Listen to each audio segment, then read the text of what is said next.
जय जय रघुवीर समर्थ रामकृष्ण हरी. नमस्कार. आपल्या सर्व समर्थ भक्तांसाठी एक अत्यंत आनंदाची गोष्ट सद्गुरू श्री समर्थांच्या कृपेने घडून येते आहे. ती अशी की आपल्या समर्थ संप्रदायातील मागच्या 250 वर्षांपूर्वी होऊन गेलेले एक सत्पुरुष परमपूजनीय श्री योगीराज महाराज रामदासी यांनी अपार गुरुभक्तीच्या पोटी आपल्या सद्गुरू श्री समर्थांचं चरित्र श्री दासलीला या नावाने ओविबद्ध असं निर्माण केलं आणि पुढे काही काळ ते अप्रकाशित राहिलं. त्यानंतर एकदा प्रकाशित झालं, परंतु पुन्हा ते दुष्प्राप्य झालेलं होतं. त्याचं पुनः प्रकाशन आपल्या मोरया प्रकाशन डोंबिवली आणि श्री दासबोध सखोल अभ्यास उपक्रम यांच्या संयुक्त विद्यमाने ते करण्यात आलं आणि त्याचं वाचन आपल्या श्री दासबोध सखोल अभ्यास उपक्रमाच्या युट्यूब चॅनलवरून होणार आहे. त्याचं प्रसारण होणार आहे. तरी सर्व समर्थ भक्तांनी या श्री दासलीला ग्रंथाचा या माध्यमातून लाभ घ्यावा अशी मी सर्वांना विनंती करतो. सद्गुरू श्री समर्थांचं चरित्र म्हणजे एका महान भक्ताचं चरित्र आहे आणि श्रीमद भागवतामध्ये यद भागवत महात्म्यम भगवत भक्तिवर्धनम असं श्री शुकाचार्यांनी सांगितलेलं आहे. भगवंताच्या भक्तांची चरित्रे ऐकल्याने भगवंताविषयी भक्ती आपल्या अंतःकरणात निर्माण होते. हा त्याचा एक पहिला लाभ आहे. आणि दुसरा लाभ हा ज्या संतांचं भगवत भक्तांचं चरित्र आपण वाचतो ऐकतो त्यांच्या श्रीचरणांच्या विषयी आपल्या अंतःकरणामध्ये भक्ती निर्माण होते, श्रद्धा प्रेम दुणावतं. भगवंताला देखील भक्तांचं चरित्र अत्यंत प्रिय आहे.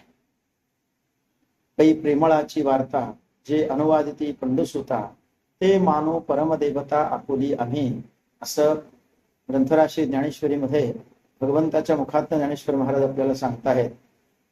अथवा तेही प्राणा परवते आवडती मज हे निरुते जे भक्त चरित्रा ते प्रशंसिती. भक्तांचं चरित्र ऐकणारे हे देवाला प्राणाहून प्रिय होतात, प्राणाधिक प्रिय होतात असं खुद्द भगवंतच सांगत आहेत. त्यामुळे सद्गुरू श्री समर्थांच्या चरित्राचं जे कोणी श्रद्धेने पठण श्रवण मनन करतील ते प्रभू रामचंद्रांना अत्यंत प्रिय होते. आणि भगवान श्री रामचंद्र आपल्या भक्तांचं चरित्र ऐकण्यामध्ये खरोखरीच रसिक आहेत. जसे भगवान मारुतीराय हे गोस्वामी श्री तुळशीदासजी महाराजांनी म्हटल्याप्रमाणे रामचरित सुनिबेको रसिया राम लखन सीता मन बसिया असे आहेत. तसे प्रभू रामचंद्र सुद्धा, जसे हनुमंतराय रामचंद्र ऐकण्याच्या बाबतीत रसिक आहेत, तसे रामचंद्र प्रभू सुद्धा हनुमंतांचं चरित्र ऐकण्याच्या बाबतीत उत्सुक आणि रसिक आहे. खुद्द श्री वाल्मिकी रामायणामध्ये आणि श्री भावार्थ रामायणामध्ये याचे उल्लेख मिळतात की उत्तरकांडामध्ये महर्षी अगस्तींच्या श्रीमुखामधून भगवान रामचंद्र प्रभूंनी हनुमंतांची चरित्र गाथा समजावून घेतली आहे, ऐकली आहे. आणि रामचंद्र प्रभूंना खूप आनंद वाटलाय मारुतीरायांचं चरित्र ऐकत असताना. आणि जे मारुतीराय होते त्रेतायुगात तेच कलियुगात सद्गुरू श्री समर्थांच्या रूपात अवतीर्ण झालेले असल्यामुळे सद्गुरू श्री समर्थांचं चरित्र हे प्रभू श्री रामचंद्रांना सुद्धा तितकंच आनंद देणारं चरित्र आहे. आणि त्यामुळे शुद्ध रामचंद्र प्रभू जे चरित्र ऐकण्याला उत्सुक आहेत आणि जे चरित्र आपल्याला रामचंद्र प्रभूंच्या जवळ नेणार आहे, सद्गुरू श्री समर्थांची कृपा प्राप्त करून देणार आहे, असं ते चरित्र हे सद्गुरू श्री समर्थांचं आहे. संतांचा महिमा तो बहु दुर्गम शाब्दिकाचे काम नाही येथे. बहु दुधड जरी झाली म्हैस गाय होईल ती काय कामधेनू. तुकोबाराय असं म्हणतात. जगद्गुरु संतश्रेष्ठ असे तुकाराम महाराजांचा हा अभंग आहे.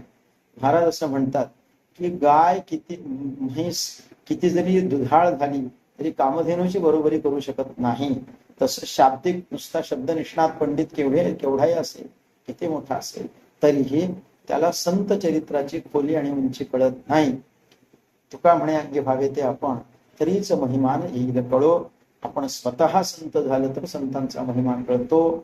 आणि त्यामुळे योगीराज महाराजांसारख्या सत्पुरुषाने सद्गुरु श्री समर्थांचे वर्णन करावं तरच ते यथार्थ होत असतं. सद्गुरु श्री समर्थांचे अनेक चरित्र ग्रंथ उपलब्ध आहेत. संप्रदायात पूर्वीही ते झालेले आहेत. तरी पण श्री दासलीला या ग्रंथाचं एक वेगळं वैशिष्ट्य आहे आणि सामान्य लोकांना समजेल अशा भाषेमध्ये योगीराज महाराजांनी हे चरित्र सांगितलेलं आहे.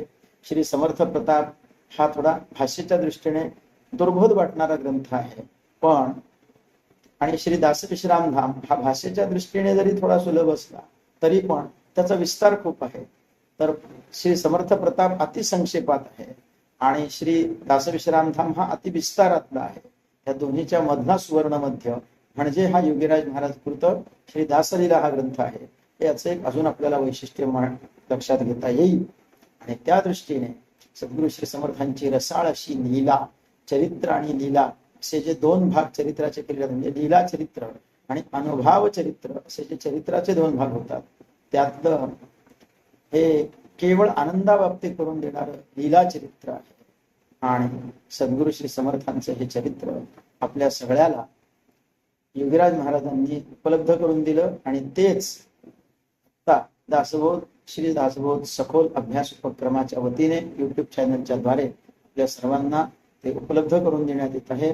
आपण सर्व समर्थ भक्तांनी याचा अवश्य लाभ घ्यावा असं पुनश्च एकदा आपल्या सर्वांना आवाहन करतो. आणि या अत्यंत श्रेष्ठ अशा हाती घेतलेल्या उपक्रमाबद्दल श्री दासबोध सखोल अभ्यास उपक्रम याचे सर्व पदाधिकारी आणि सर्व समर्थ भक्तांचं मी मनपूर्वक अभिनंदन करतो आणि थांबतो.